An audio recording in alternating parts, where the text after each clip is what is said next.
कांग्रेस की कौमी general secretary Priyanka Gandhi ने कहा कि ताकतवर हुकूमत से ही तेलंगाना के अवाम के मसाइल हल हो सकते हैं और कांग्रेस ऐसी हुकूमत कायम कर सकती है।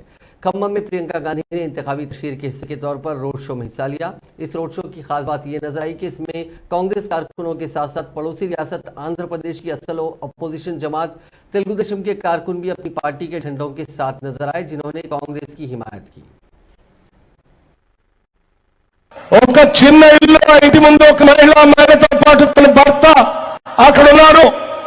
నేను ఆగి ఆమెతో మాట్లాడటం కోసం నేను ప్రయత్నం చేశాను. उन्होंने मुझे अपना घर दिखाया और बताया कि अभी तक घर पूरा नहीं हुआ है, क्योंकि बीआरएस ने कहा था कि कुछ पैसे दिलवाएंगे, लेकिन वो पैसे किसी को मिले नहीं। తన ఇల్లు చూపించింది, అసంపూర్తిగా ఉన్నటువంటి ఇల్లు చూపించింది.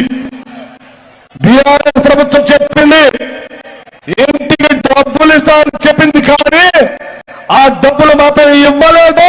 అందుకే నేను ఈ లోకంగా భారత్తో ఇల్లు లేకుండా ఉన్నానని చెప్పింది. खुद उन्होंने अपने पैसों से अपने आप एक सुंदर सा घर बनाया।